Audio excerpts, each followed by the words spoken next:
dark world remember to be the light. Welcome to Black Swan Revelations. Here is your host, the Black Swan himself, Shane.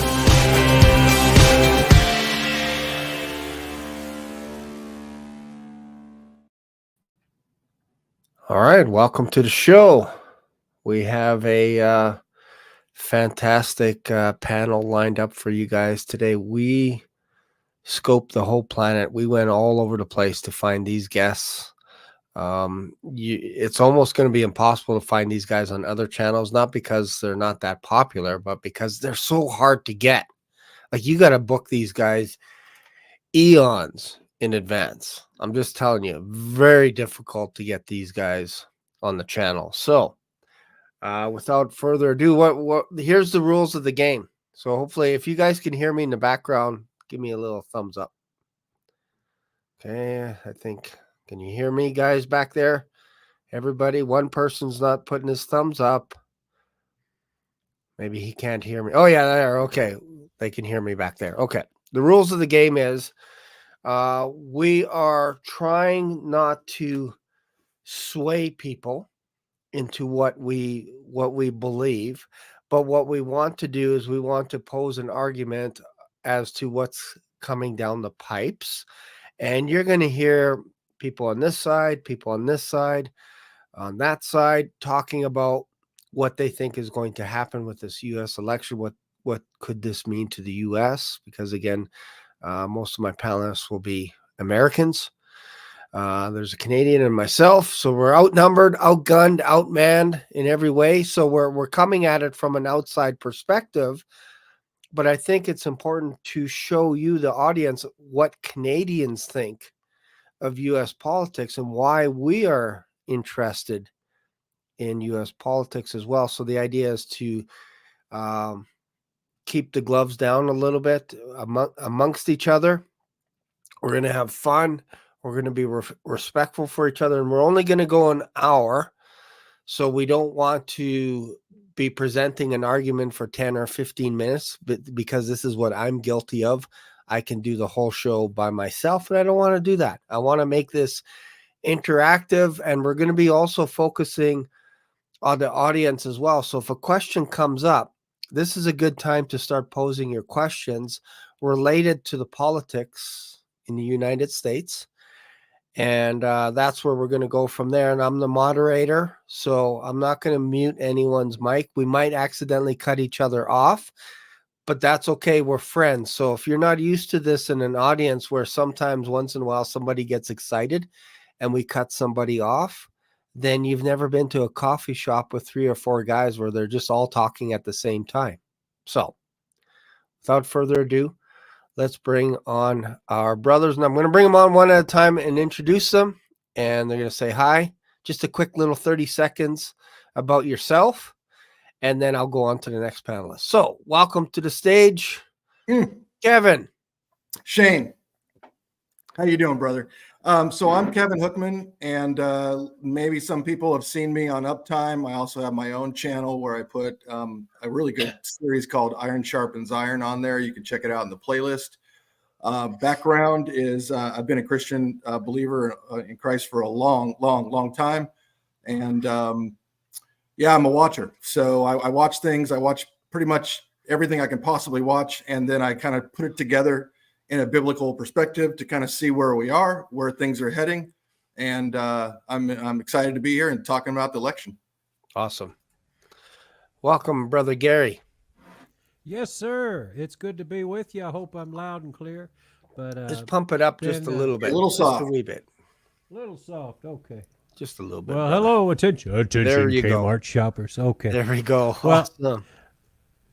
I've been busy doing a lot of publishing, not only for myself, but for some pastors, and published a lot of books this past month for different people and myself. And but ordinarily I'm on places like this, or I'm on my own channel. I haven't really been doing a lot this month, but I'm hopefully to get back into it. But I'm Gary Gates with Not So Random, and what we discuss a lot of times is just simply the need to spread kindness right here in the final hour, try to get as many people on the ark, like a lot of watchmen say, and because the time is now, and it's a very crucial time. And I think the criteria, what you want to talk about today, is right there with it. We're in a crucial time right now. A lot of things going on, a lot of people going back and forth, but I think it has a lot to do with what we've been told in the end of the book, that we're in a time where right's wrong and wrong's right, and we're right here, right in the middle of it.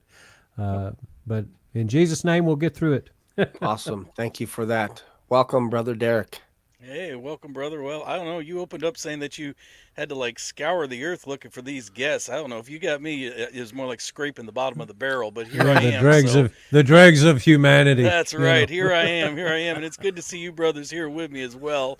Yeah, like I said, I know you wanted to do this on the Joe Rogan podcast. I haven't had a chance to listen to it yet, so I may be kind of secondhand knowledge here, but No, you know, you're I'm good glad to go, brother. glad They to give you didn't. some feedback, whatever I could do. You know. Yeah, welcome. And the Joe Rogan podcast hasn't aired the Trump one. I believe he headed Yeah. over to the studios after his speech.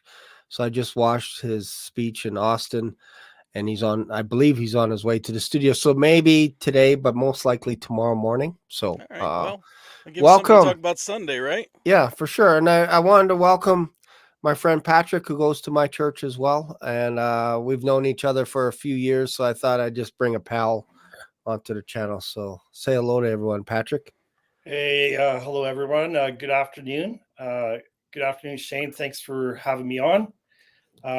Big fan of your show and just your trajectory of where you started and where you are now is pretty amazing. And I've seen your guests a few times on your show. I haven't watched tons of your shows, but I've watched a few because I'm pretty interested in the American politics part, watching rallies, watching interviews, watching press conferences, and just pretty interested in this segment here. Okay, cool. Welcome, Patrick. You'll fit right in here. Patrick and I have had great talks at church, whether it's after church, during an afternoon, whatever. I'll pop into the church and say hello to everyone, and then we'll sit down by the coffee table and end up talking for a while about just about everything. But one topic I wanted to introduce, and this is something that caught my attention with Donald J. Trump.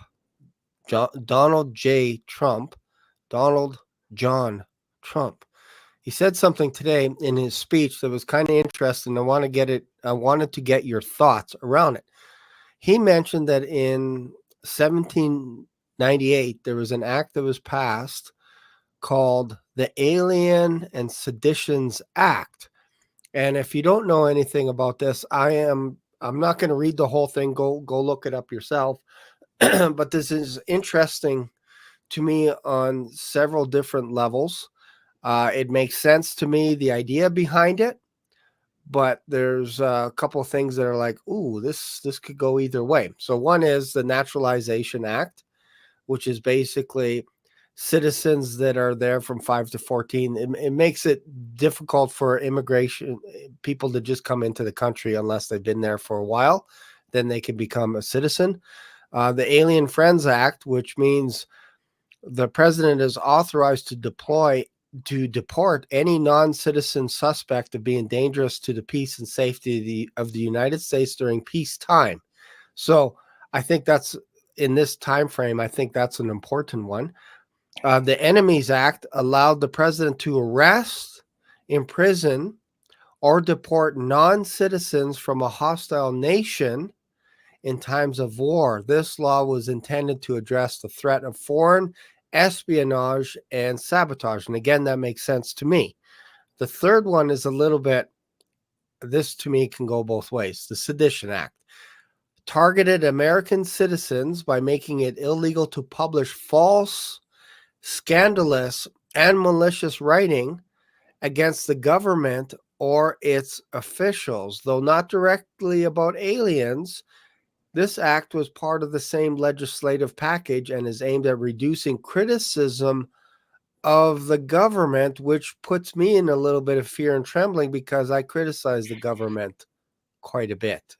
So, with that being said, feel free to interject if you have a thought. And again, we want to make it so that everybody can get a piece. Everybody can get it. So if you think in your head, you got 2 minutes, and we'll try and stretch it out, but we're only going for an hour. Well, So I think what you said there about the information against a politician, I mean, that hurts. It's like a two-edged sword. It hurts going and coming. I mean, at first I'm thinking, well, the View won't be on the air no more, but the same could be true about any other station, going against the other. I mean, that's pretty much what is, I think a lot of Americans especially are upset at seeing all the time, is that there's this back and forth, and it's like everything that we don't like about one side, the other side does it too, Yep. But if they could just shut up for 1 minute and stop interjecting the other person's name every 2 seconds and just talk about policy, I think we could sum it up in just a few minutes of who would be good and who wouldn't be good. And that's pretty much it right there. But this ruling, well, not ruling, but this that's on the books about that, it hurts both sides, especially, us, because, used to, Trump was the one that brought out fake news, talk about fake news from the left all the time and how media is so one-sided. But they're using it now, probably, if not harder. Yeah. Anybody, you say something remotely true, I mean, even they are being fact-checked, and a lot of times the facts aren't really there. There's no weight to it. Yeah, for sure. Thank you for that. Anyone else? What are your thoughts there? I think without a proper understanding of history, you could come to some of those conclusions, but you have to remember when these acts were made and why they were made. So in 1798, there was a federalist government that was basically controlling the United States at that point. John Adams was the president, and on the other side were the Democratic Republicans. So they actually had both of those in one name in their party, and that was led up by Thomas Jefferson. So you have to remember that the reason why these acts were made, they were made in preparation for going to war against France. Okay. So the concern of the Federalists was that there were a lot of French sympathizers within the United States, because the United States was a very new country, obviously, at that point. And the concern was that those people that lived here were going to sympathize with France over the United States. And that's why the citizenship was extended out for more years, that you had to be a resident for a longer period of time in order to become a citizen, because people who just came into the country a year or two, there were a bunch of them that were sympathizing with the French. And the thing regarding the sedition is actually stoking the flames of war for France against the United States. And the United States did not want those people to be able to print or to publish those kind of things out there in order to recruit people to be able to amass an army of militia and so forth to go against the United States from their own people, even from their own citizens. Right. So it was a specific rule for a specific time. And I think really what Trump is getting from this is there are a lot of people that have come into the United States recently that are very, very new to this country. And he is seeing that some of those people are not assimilating into the United States as what they want to be citizens and participate as citizens of the United States, right? That they are actually here to cause harm. Yeah. And so that's really what he's looking to do, is to revitalize that spirit of the law and say, hey, whoever's here and you're trying to actually actively trying to take down the United States from within, we have the right to remove you from the country. Yeah, no, that's good. Thank you for that.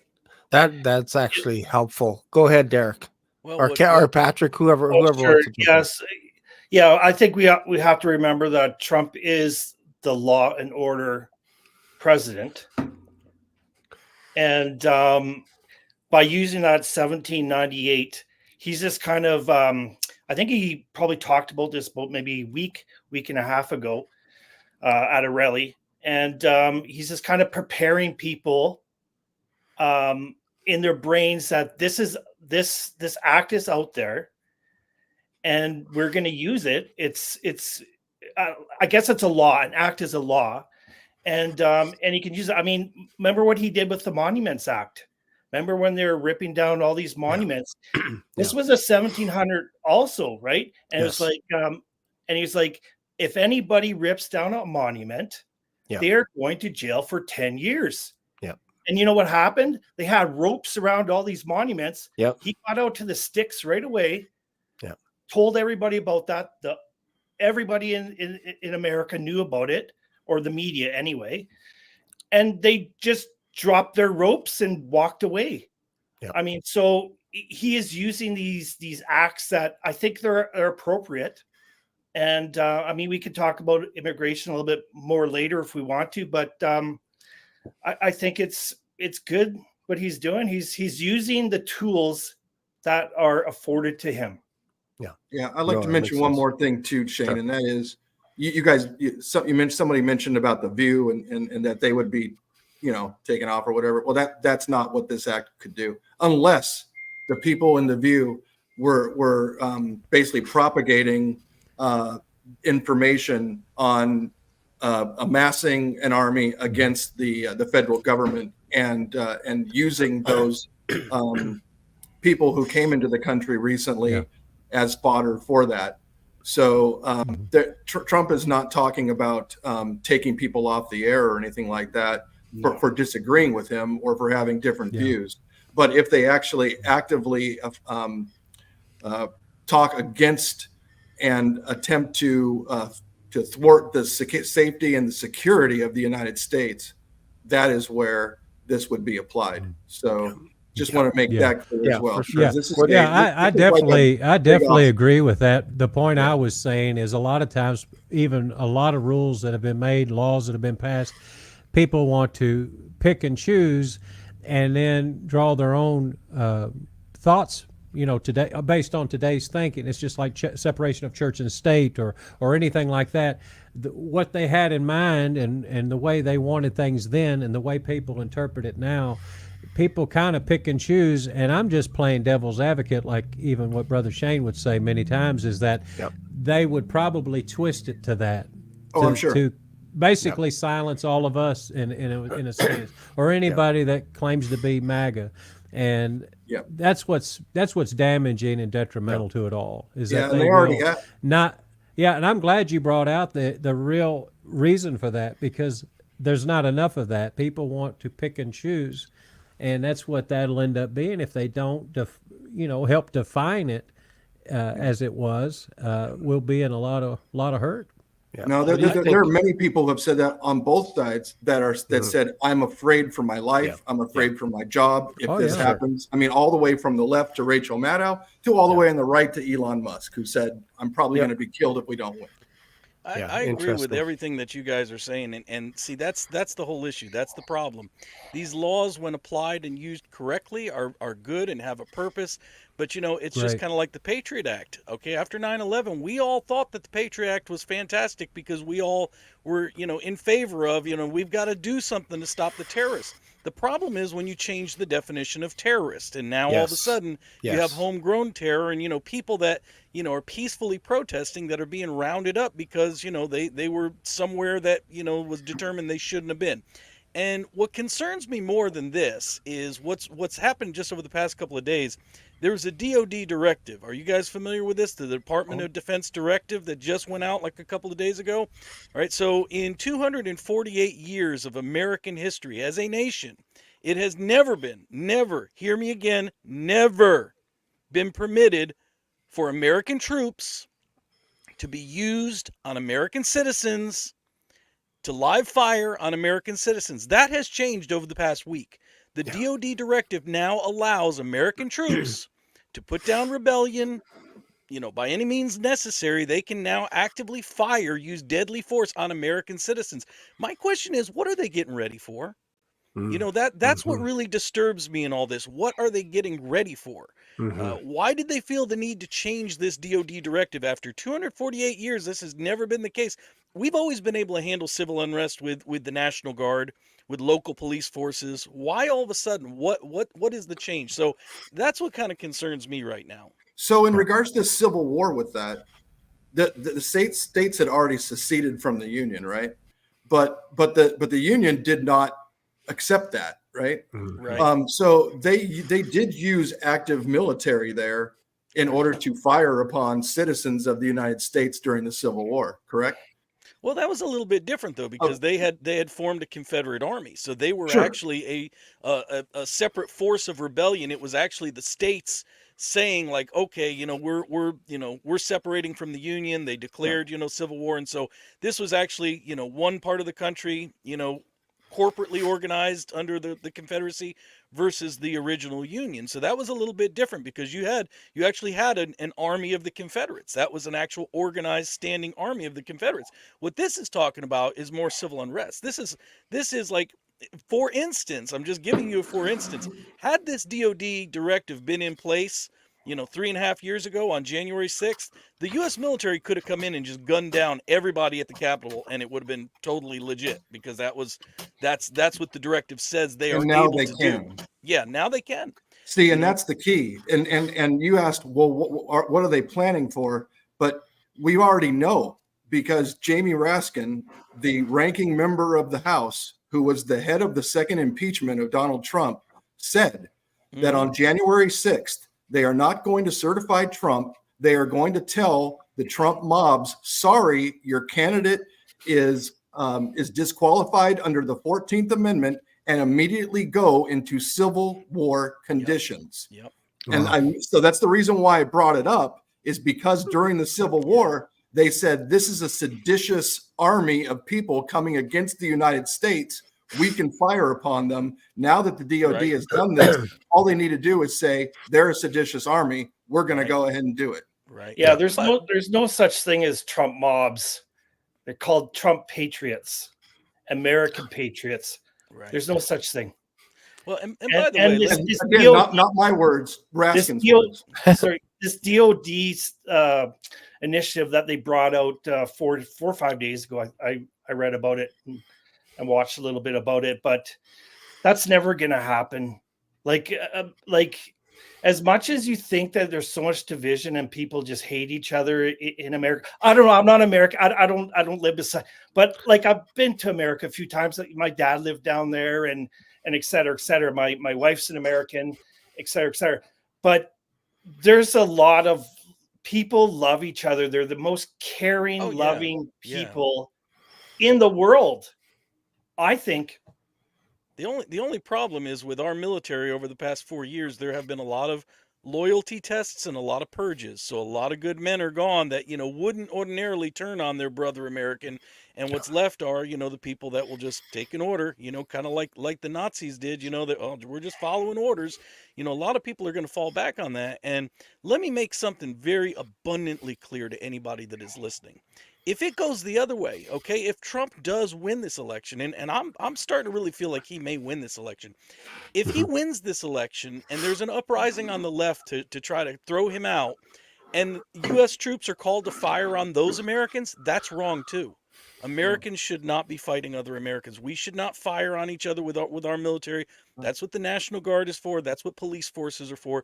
This is just a really dangerous precedent that I see happening over this it's past a fear week. tactic for sure. Yeah.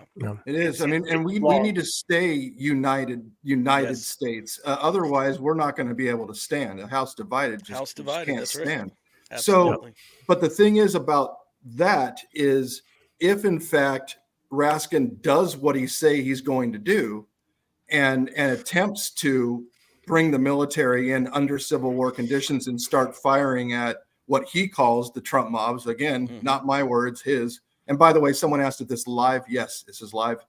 I just want everyone to realize that you brought up, Derek, something huge earlier, which is what is the definition of a terrorist? Right. And the fact they have put pro-life groups on the terrorist watch list. that just goes to show you, Patrick, how far people are willing to go in this country to actually start something up and to cause something big like a war internally. So, yes, I agree with you. The people of the United States want nothing to do with it, but there are people within the government who have certain controls that absolutely would love to do that and exterminate one side and or the other. And if you come at it from the perspective from my best friend who lives in Ukraine, President Zelensky, when he came into power, he dissolved a couple of political parties instantly. He called a snap election right when he went in, and they had 30 days, get your ducks in a row.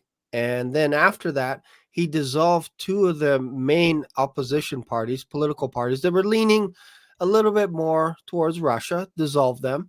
Then he introduced martial law later, obviously once Russia invaded Ukraine, which means they could renew it every 90 days. But in regards to media, he now has full control of the media because he doesn't want people to accidentally give inside information or whatever to Russian troops or whatever it is. So you got to squash that down. And consequently, what happens is you only have one major media outlet now that is giving the public all the news, and it's usually going to be slanted in favor of the government. And if you come against it, if you start up a news organization or anything against President Zelensky's party, his government, what he imposes on his people, you could be in fear of penalties. You could be put in jail. You could be tied up in, in courts. So that is the fear that we understand on paper what things look like. But if somebody puts people into certain categories and you tweak things a little bit, all of a sudden YouTube we could be like, let's just say Kamala came into power. Anybody that talks about Donald Trump, you could be considered harmful in some way. Right. And the opposite could happen if Trump comes in. Sure. All of a sudden, anybody that's been slamming him hard, celebrities, anybody that has talk shows, you may not see them disappear or get murdered or anything crazy. But if you tie them up in courts and stuff to say, hey, you got to prove this and prove that and prove you're certified, and they do some digging, they could just tie them up in courts. And all of a sudden, these people disappear on social media. Their channels get squashed a little bit. That can happen either way. That's the danger about injecting groups of people, pockets of people under a word or a phrase and just say, well, you're a terrorist or you're a disruptor or whatever it is. That is where I think that's what consensusly, like as a consensus, if you will, this is what we're worried about, is who's interpreting what for who.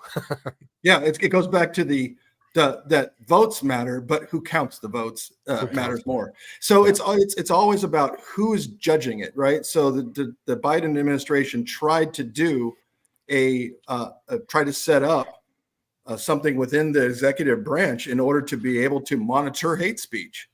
And that was roundly, just blasted and said, no, you can't have Mary Poppins as the leader of the, remember her? Yeah, you can't have her as the leader of this thing, because who judges what's misinformation and disinformation? If it's this woman, we've already seen her history and what she said about things, and we don't want her judging. So who's going to be the judge? So it's always comes down to that power and who actually is the one who wields the power and what they're going to do with it. Yeah, no, that's good. Good stuff. Well, we've had an example already of from 2016 to 2020 of President Trump. He didn't do anything like that. Right. Nothing. No. He was a gentleman the whole time. He could have put Hillary away. Like, she did some pretty bad things. Yes. It was a perfect call. You know what? For the best of the country. It was a That was It was a perfect call. It was perfect. And they impeached him over a perfect call. I mean, that's what's in his mind. And a lot of people who saw it agreed with him and said, there's nothing wrong with that call. In order to call up and talk to somebody in another foreign government and say, hey, I think there's corruption within your system. You need to take a look at it. And here's some people that may be involved. No, that's impeachable now. So you're right. The Democrat-controlled House went off the rails in that session and did those 2 impeachments that would have never been done before in U.S. history with another Congress. No way.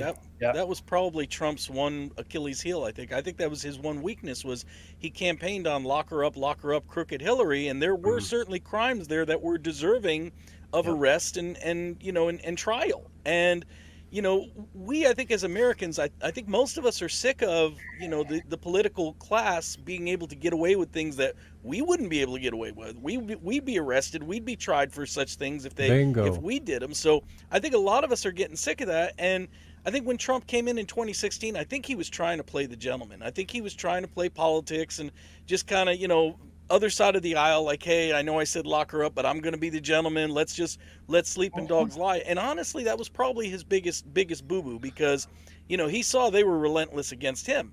Now, the problem is that pendulum is going to have to swing the other way pretty hard again. If he gets in, he's going to have to settle a few scores, and half the country's going to cheer it on. Half the country's going to be like, yep, you should have done this a long time ago. I mean, that's the whole thing of drain the swamp. There are a lot of swamp creatures that need to be dealt with. Yeah. But, again, this is getting to be one of the, it's like I used to be a pilot, and it was, when you would fly, if you got into a really bad stall in the air, I actually went through training, spin stall training.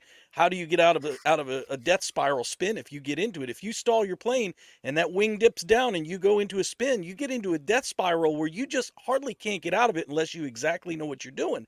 That's the problem, is if he gets in and the pendulum swings really hard the other way, we can start getting into this death spiral where everybody just wants revenge and everybody just wants political scores. And it's going to be a real fine line, because justice does need to be served. We we need to see arrests of people. We need to see people pay a price for crimes that we'd be arrested for. We'd pay the price for. But you can't take vengeance, Can I just say something about his campaign there? Yeah. He never said lock her up. It was the people in the auditorium at the rallies that were chanting that. And that was a fun thing. He never specifically said lock her up. Well, he did say one time at his debate. Those exact words he never said, but during the debate he said, you should be in jail. You should be in jail. Yeah, I remember that. That was cute, actually. Yeah. It was a lot less of a threat. Yeah. And the crowd, though, and Derek's got it right. The crowd and the Trump supporters want to have that retribution and that vengeance more than Trump himself. Yes. But it's not that, though. It's not vengeance. It's not retribution. It's called justice. Yes, of course. Of course. But it's all about words, right? We got to have the right words here. Yeah. And that's what politics is about, is using the right words, using the 1798, using all that other stuff properly. Yeah, but realize one person's justice is another person's vengeance, you see? Yeah. And so that's the key here. That's the key here, is that you have to remember you have to remember that there is one side that believes that justice is something that's malleable and is something that you can figure out every single day. Mm-hmm. And there's another side that says, no, justice is kind of an absolute. And you can tell whether or not it's just or not. So it's difficult because of that. And you know what? I agree with you, Derek. I think that he's still going to have that Achilles heel, though, because it appears as though he's saying, look, I don't want to do these things. I want to come together as a country. I want to be unified. And he was just questioned again about the lock 'em up thing on Hillary and said, could you imagine me putting Hillary, a wife of a president, a former president, and the Secretary of State, putting her in jail? I can't even imagine that. I can't imagine that. So that is his Achilles heel. He's not as tough in that way as what the Democrats are. Mm-hmm. And I mean by tough, I mean unjustly tough. Unjustly tough. Because have you guys ever played Monopoly? Oh, of course. Raise your hands if you played. Yeah, of course. It's kind of an interesting game. And if you don't play by the rules, the game sucks. It absolutely sucks. Yeah. But if you play by the rules, Monopoly is fantastic. So if you're playing a board game, what usually happens when somebody goes on and on like a monologue about the rules? Somebody says, well, let's just play and this round won't count. We'll just play and we'll learn the rules. And then after it's done, now you know the rules. And I think that's what happened in the first 4 years with Trump. He's being a nice guy. He's doing all this stuff, figuring out who's his enemies and who's not, who's got his back, who doesn't. And you better believe once he comes into power a second time around, he's going to know who's in the swamp.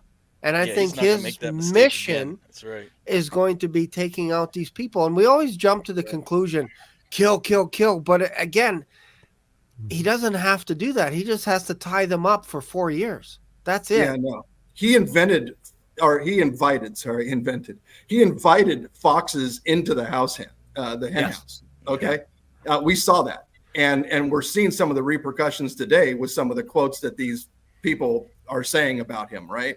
Yeah. So he admitted that too. He's like, look, I am an outsider.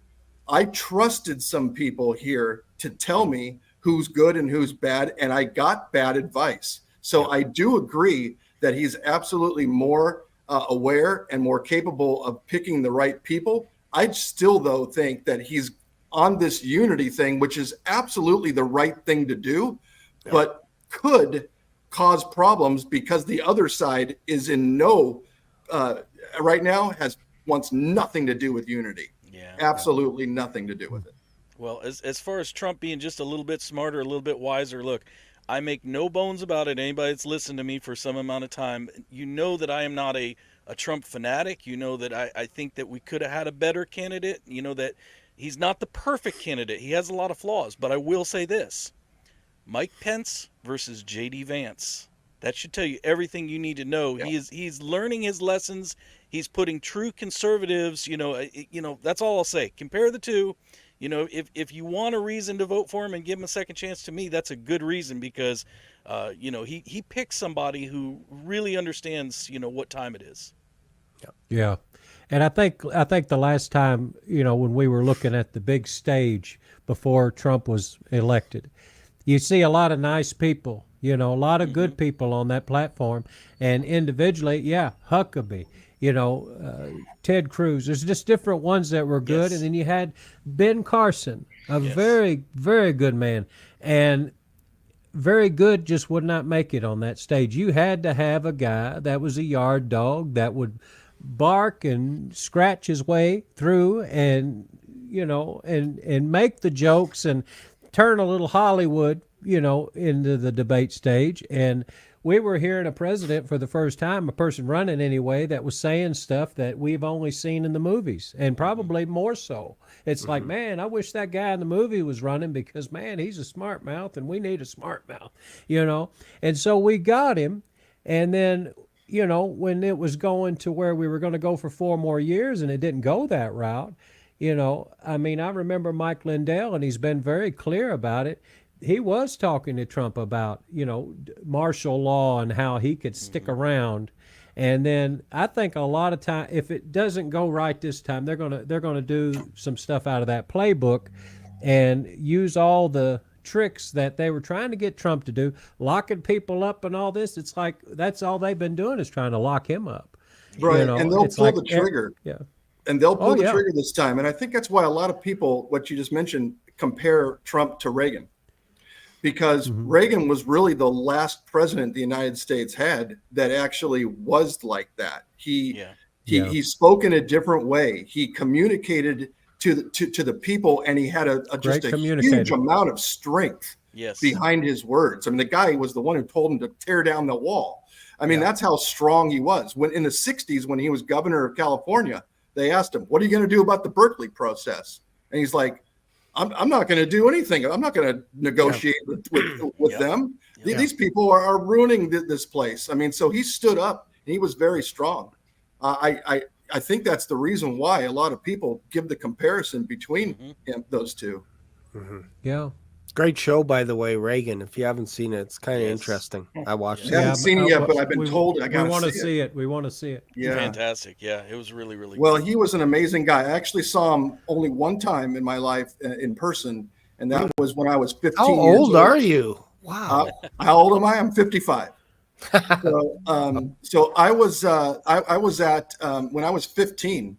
I saw him at the 1984 4 More Years rally at Miles Square Park in Southern California, and he was there and he spoke, and don't remember anything that he really said, of course, but it was a different time and a different United States, and certainly a different California, because California voted for him twice, and California was a huge supporter of Reagan at the time, and there was just a mass of Republicans, and he took the state easily. But now even Reagan wouldn't be able to win in California. No. Wow. So it's interesting. Like, here's one other topic to kind of introduce. Again, Trump spoke about this briefly today, talking about the border, because I guess it's a big deal in America. The idea that if somebody comes in, again, and we hinted at it a little bit, but the idea if they're an illegal immigrant and they're associated with gangs, that there are rules in place that if you're dealing drugs and all this kind of stuff, you could get the death sentence.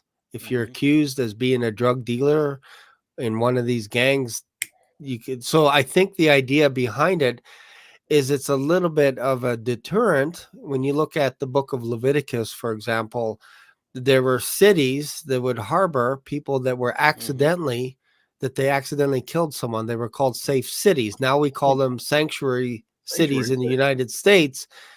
But what they're trying to do is corporately, I guess, as Americans, they would come after these people that think that they're safe in these sanctuary cities if they're drug dealers, and they're like, we will remove you. If we catch you, we're going to remove you, or we're going to give you the death sentence. And I think it's used as a little bit of a deterrent to stop these people from coming in and dealing all kinds of illegal drugs. So what are you guys' thoughts on that? Yeah, I don't think he said about the death penalty today. It was mainly about if you kill one of our American citizens, you will be put down, and if you kill one of our Like border the patrol or or police officers. Yeah. But he has definitely talked about that before. Yes, it is. Is it a scare tactic? Am I like want scare tactics, or do I like scare tactics? But I think it kind of works. I mean, his big thing when he talks about that is that on the average, a drug dealer kills 500 people. That's huge. I mean, take a look at the fentanyl problems right now in the United States. Like, what is it, like 300,000 a year? Yeah. Like that's bigger than an army coming in and just mowing people down.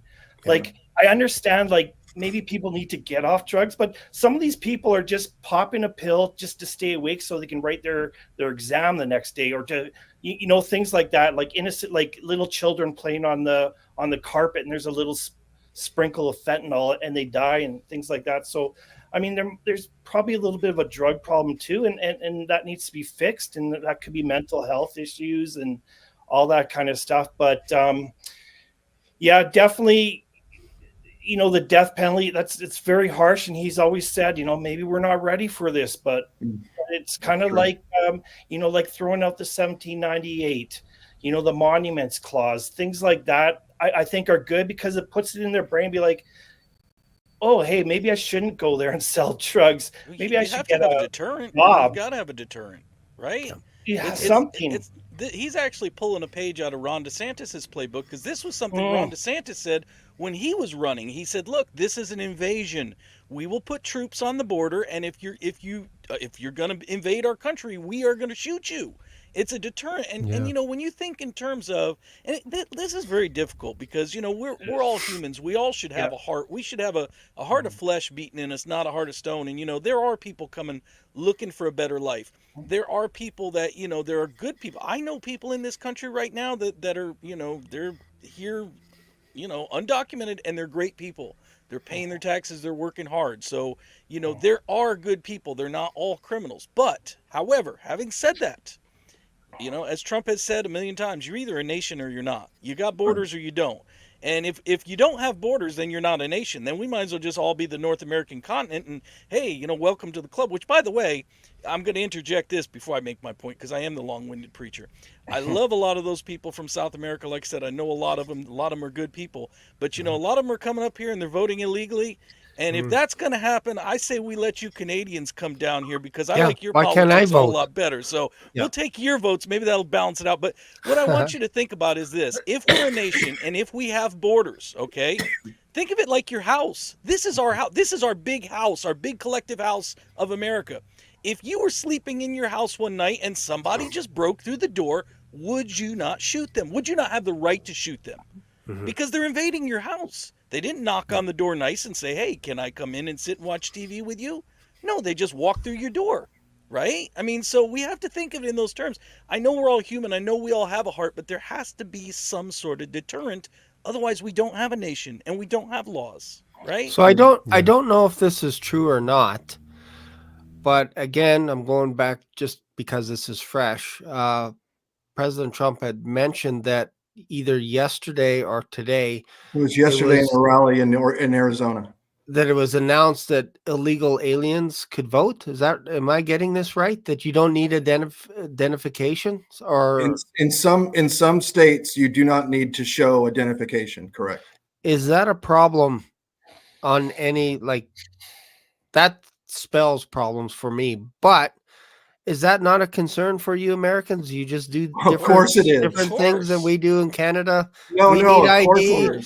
It gets mailed to us. You have to remember, though, there's one side that wants to have it law to be that you have to show identification, and the other side is completely opposed to that. See? So, of course, we are concerned about it. We're not only concerned about that, we're concerned about the fact that they don't check the signatures on record against the ballot.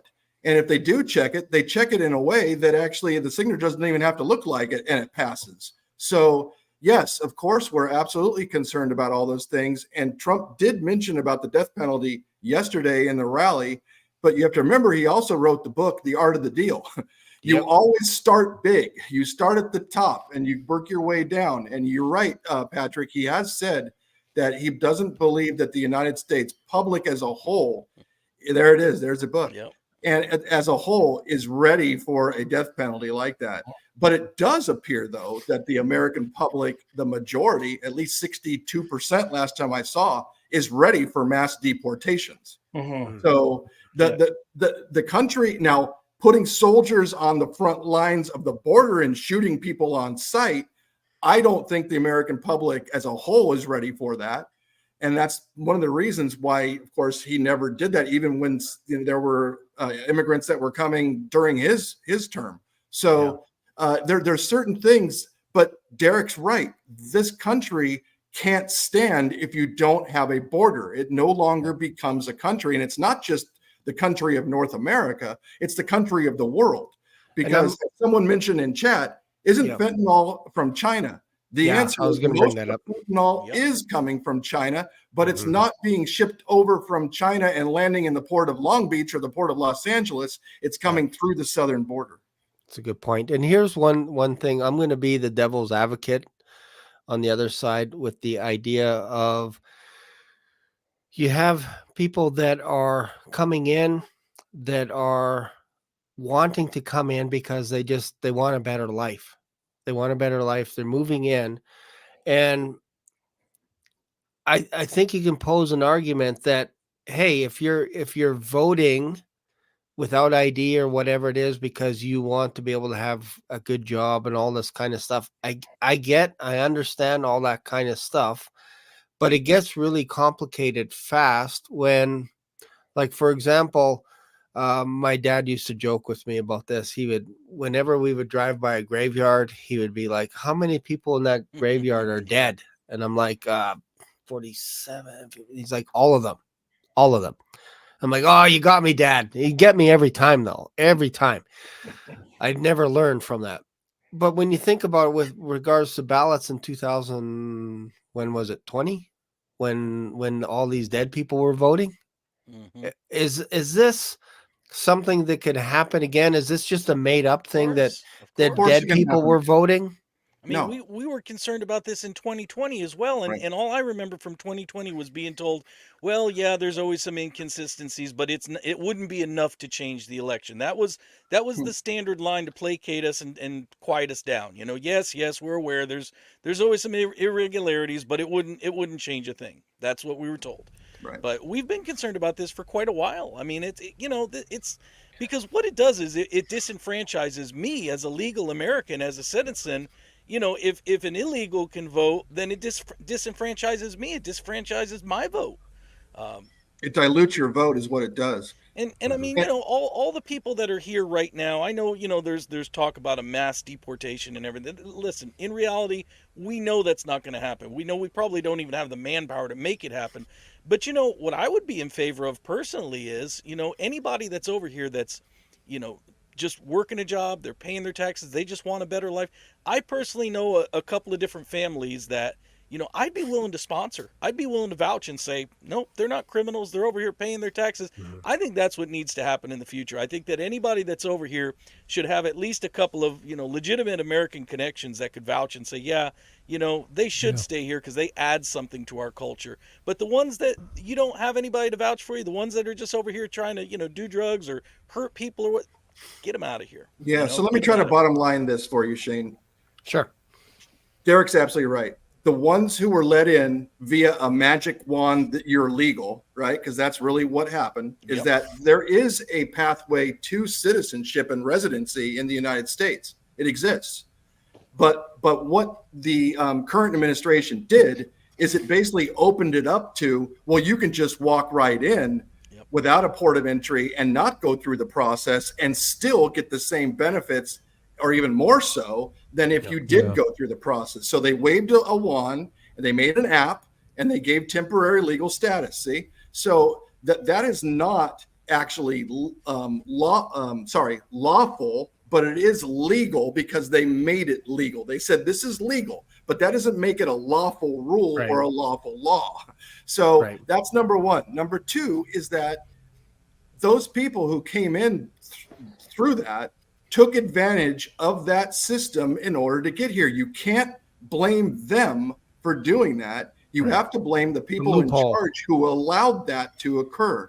And then number three, the ones who are voting that came in like that, that is not legal. That is absolutely against the law. That is illegal. Now, in some places for local elections, non-citizens can vote.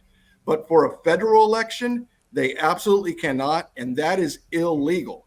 So But what about dead who's people, doing though? that? Can dead Whether or not people they vote? know it, because you know what? Ignorance is no excuse under the law. Well, So just because they may not know that they can't vote doesn't mean that they're not actually breaking the law.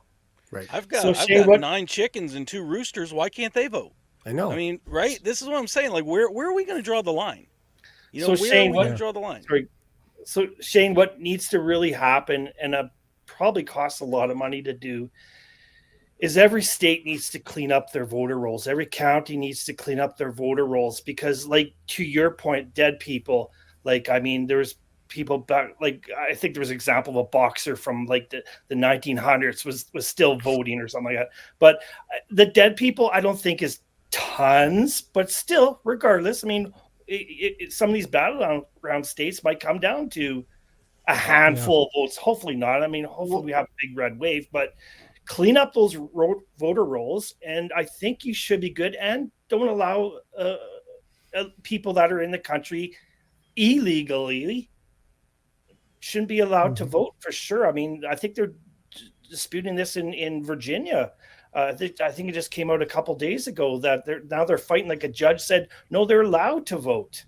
It's like, what? So Glenn Youngkin is going to dispute it. Of course, it's going to go back and dispute it, and hopefully it will be straightened out. But you would think that's a non-brainer, right? For even Democrats.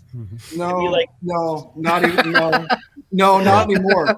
Remember in 2020, the election was decided by less than 40,000 votes in total. 42, over yeah. 3 states. Yeah, 42. I'm sorry, just a little bit more. 42,000 votes in total over 3 states. Yes, sir. So you can see that the margins there are very, very tight back then. Hopefully, like you said, it's not like that this time. But if it is, then how can you trust that actually every single vote was made by a live American citizen? You can't. We can't. Yeah. We obviously can't.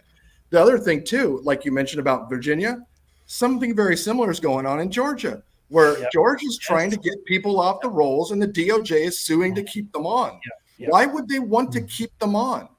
You see, so that's why I say the Democrats don't necessarily, it's not necessarily a no-brainer to them. I think they have an agenda, and they're going to do whatever it takes, because you've heard the rhetoric. They actually do believe, not every single one of them, but they actually do believe that Trump is Hitler incarnated, and that they absolutely cannot allow that man to be behind the seal of the president of the United States, like Kamala yelled. If you guys ever saw that Brady Bunch montage, yelling that, I mean, that's how debased their minds have gotten. I think you guys are prejudiced against dead people because your president is a. Yeah. Well, I don't. You should let them vote for dead people. I don't Is want to the- be is the Walking I don't want to Dead? be the black pill here, the wet blanket. But you know, the harsh reality of this is too. It's always just a handful of swing states that decide this thing. Yeah. Because you know, recently, you know, my state, I live in Tennessee. Okay, the last election I voted in prior to this one, I went in and they had a whole new system set up where you put your vote into a computer, and it tabulates it and prints it on a ballot, and then the ballot is actually scanned into a machine so that there's a paper trail, a paper record, and that's Tennessee's way of trying to, you know, tighten things up a little bit, where there can't be any kind of inconsistencies. And I remember saying to the woman there at the voting place, I said, well, I'm really glad that Tennessee is trying to make some efforts, you know, but the problem is Tennessee's very likely always going to go for Trump. Right. The northern states, like where I used to come from up in the Northeast, Connecticut, They're New not York, the New issue. Jersey, they're going to. So we know who's going to go for who. It's those swing states. Yeah. And the problem was the last election in 2020, Texas filed a suit along with, you know, Tennessee joined the suit as well as several other states. Versus Pennsylvania. Exactly, because they felt disenfranchised. Like you got a mess over there, which basically disenfranchises our vote, and the Supreme Court wouldn't even hear it. They said they had no you have no standing. standing. No It's standing. always the standing. You're right. What's going on in Pennsylvania, Michigan, Wisconsin, Arizona, Nevada, North Carolina, Georgia? Those are the states you better be tightening up there. And we're just showing that, yes, there are some people that do want to tighten it up. And when they try to, they get thwarted by the federal government. It's the same bad actors. Criminalizing common sense. Point blank. Okay, so we got like just a couple minutes left here. We're almost at the top of the hour. So final thoughts, we'll go Gary, Kevin, Derek, and Patrick, and then I'll tidy it up with Nice little bow. that's right. Go ahead, Gary. I love. Well, I'm gonna throw out something that me and my wife were talking about the other day, and I understand there's a reason why different states vote at different times and the primaries are on different days. I think there should be a one primary day across the board. Politicians shouldn't be allowed to have money as far as collecting for a campaign. There should be a set number of debates. That decides it. That narrows it down. Then there's a primary, and then there's the major election in the fall. Same day voting on all of it. No state should have a different rule than another state when it comes to electing the president, number one and foremost, because that is the most ridiculous thing there ever should be. Because it doesn't make any sense. I understand why certain states would vote at certain times for a primary vote, because they're trying to get the candidates in their state to talk to their state, and it's the old days, horse and buggy or train.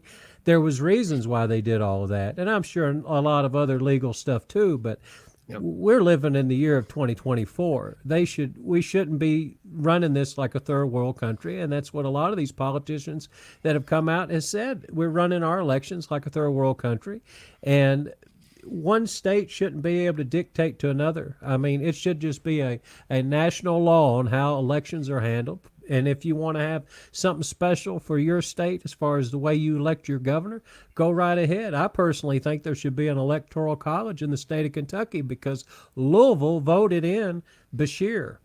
He didn't get any other states or any other county except for the liberal one. And he won because of that. And I'm like, that shouldn't be, because the rest of the state don't like him. And he helped build homes where tornadoes hit. They can see through the BS.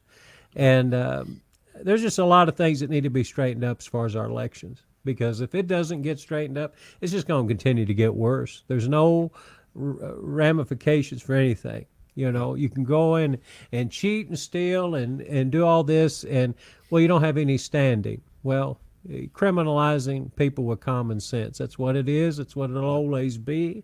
And maybe that's why we need Jesus for 1,000 years, to show us how to really do this and do it right. Yeah. Well, that's good. Kevin. Kevin. Like that. Yeah, I know you guys in Canada have problems as well. I mean, not necessarily exactly the same, but you guys have issues too.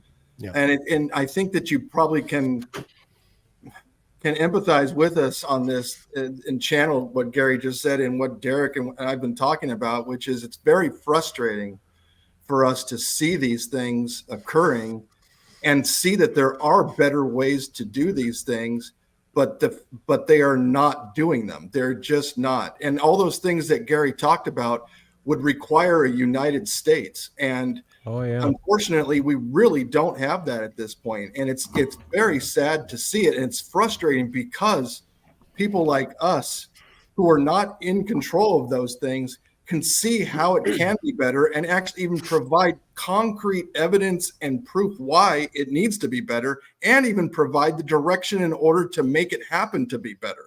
I mean, like you just mentioned one thing, Derek, regarding that. There's other things regarding blockchain and stuff like that, very secure, serialized type things that would have absolutely no question whatsoever whether or not it's fair. But I'm telling you, there is one side that doesn't want that. They just don't. And so it's very difficult to live here and to see all these things and be not frustrated about it. But at the same time, since we are believers and we know the end results and all these other things of things that are happening, not necessarily about this election, but bigger picture things. And I do like your idea about maybe we just need this millennium to be like, hey, this is how it's supposed to run for 1,000 years. You know, we'll get there. We'll get there one day with that. But remember, even at the end of that, Satan is loose for a little while and all hell breaks loose. So man is never going to be human, unglorified man is never going to make it. That's never going to make it. So ultimately, at the end of that, God's going to need to create a new heaven and a new earth and put the lake of fire out, far away in a different place, so that no sin remains and we actually are able to have eternity in total peace without sin. And until that happens, I think we're going to continue to be frustrated. But we have the Lord, and we know how it all ends. So, I mean, ultimately, we don't lay up our treasures here; we lay them up in heaven. Yep. Awesome. Thank you for that, Kevin. Derek. Well, I'll close with this. America, you have a right to your opinion. You have a right to your vote.